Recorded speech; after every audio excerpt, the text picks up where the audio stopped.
কেন্দ্রীয় মজলিসে শুরার সদস্য জননেতা KM সারোয়ার সিদ্দিকী, আপনারা মেধাবী পুষ্পাবান ইতিমধ্যে বাংলাদেশ জামাত ইসলাম আমাদের লাকসা মৌলানা কুমিল্লা ৯ আসনের ক্যান্ডিডেট ঘোষণা করেছেন। আমরা ওনাকে শুভকামনা জানাই এবং আন্তরিক অভিনন্দন ধন্যবাদ জানাচ্ছি। ওনার নাম আমাদের আগামী নির্বাচনে জামাত ইসলামের প্রার্থী ঘোষণা হওয়ার জন্য আমি ধন্যবাদ জানাচ্ছি।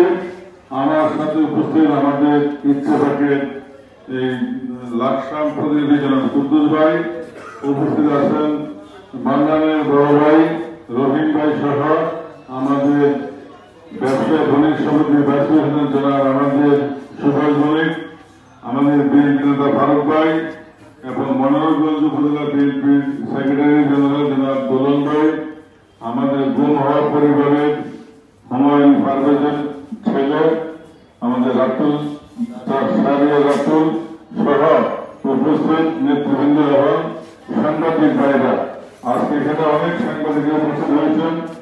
আপনাদের উপস্থিতির জন্য এই রজত জয়ন্তী আরো উজ্জ্বল এবং সুন্দর হবে এটা আমি আশা করি। এই যে যুগান্ত পত্রিকার সাথে আমি পারিবারিকভাবে জড়িত। আমাদের বাংলাদেশ টেক্সটাইল মিল অ্যাসোসিয়েশনের ভাইস প্রেসিডেন্ট হলেন এই যুগান্তরের চেয়ারম্যান জনাব শামীম ভাই, আর আমিও সেই পরিষদের আরেকজন ভাইস প্রেসিডেন্ট। সুতরাং আমরা প্রতিনিয়ত আমাদের সাথে সাক্ষাৎ দেখা হয়। আর যুগান্তরের স্পেশালি মান্নান আমাদের লাকসামের যে কোনো নিউজ যুগান্তরে পাঠালে কিন্তু সেটা পরবর্তী প্রকাশিত হয়।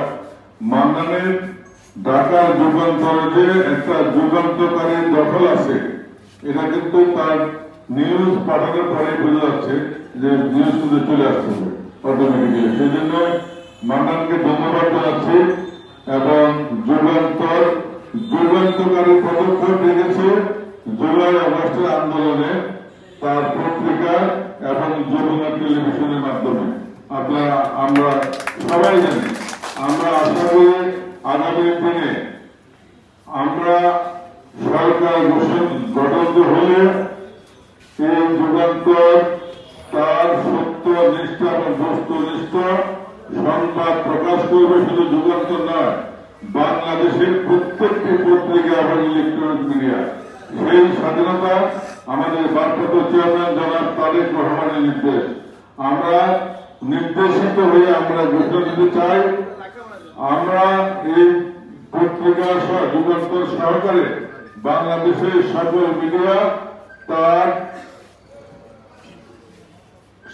স্বাধীনতা মোতাবেক স্বাধীনভাবে তাদের মতামত ব্যক্ত করতে পারবেন। আজকে এই অনুষ্ঠানে দাওয়াত দেওয়ার জন্য আমি মান্নানকে ধন্যবাদ জানাচ্ছি এবং উপস্থিত সবাইকে ধন্যবাদ জানিয়ে আমি আমার বক্তব্য শেষ করছি। বাংলাদেশ জিন্দাবাদ, বাংলাদেশ জাতীয়তাবাদী দল জিন্দাবাদ, দর্শক জিন্দাবাদ, শহীদ রাষ্ট্রপতি জিয়া রহমান অমর হোক, তারেন্দ্র অহংকার তারেক রহমান জিন্দাবাদ। ধন্যবাদ।